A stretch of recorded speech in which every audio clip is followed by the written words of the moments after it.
أرجو أن تركزوا معي وتنتبهوا قليلا. هذا الرجل تزوج 130 سيدة، فطلق 85 منهن، وبقي عنده وما زل 45. يا إلهي، كيف أقنعهن بأن يتزوج؟ وكيف يقسم الحب بينهن إذا كان يحبهن فعلا؟ وقبل كل ذلك، كيف سولت له نفسه القيام بهذه الخطوة الخطيرة؟ يصفونه في مجتمعه في بلدة ماغوري غربي كينيا بالخطير. إنه أكوك رينجر في 90 من عمره، وقد تزوج حتى الآن أكثر من 130 امرأة.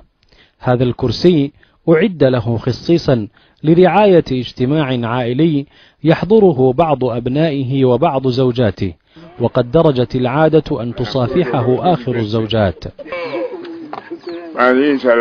هذه زوجتي الأخيرة، لقد تزوجتها عام 97. الزوجة الكبرى مريضة، يأتيها أكوك بنفسه ليطمئن عليها. وهذه هي زوجتي الثانية، لقد تزوجتها عام 43 من القرن الماضي.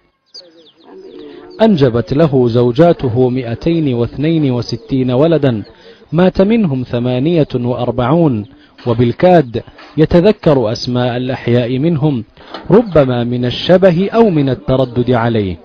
أما الزوجات فهن على الأغلب عنده أرقام، سواء من فارقنا الحياة أو من ما زلنا على ذمته.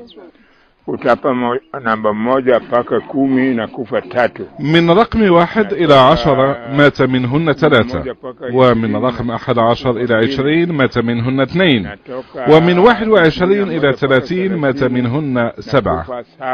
هل تحبهن جميعا؟ وإذا كنت تحبهن جميعا، كيف تقسم الحب بينهن؟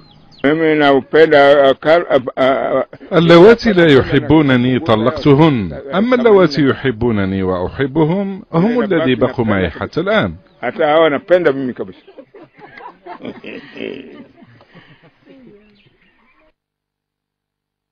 يعيش أكوك الخطير في عالمه الخاص، لا يؤرقه ضجيج المنظمات النسوية، ولا يستمع لوجهات نظر رجال الدين. هذه هي مملكته، وهذه هي عاداته.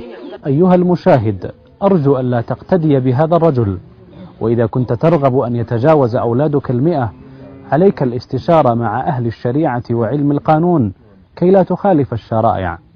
أما أنا فهناك نصيحة قالها لي الرجل بعد تجربته الخطيرة هذه، لكنني لا أفشي أسراري على الهواء مباشرة.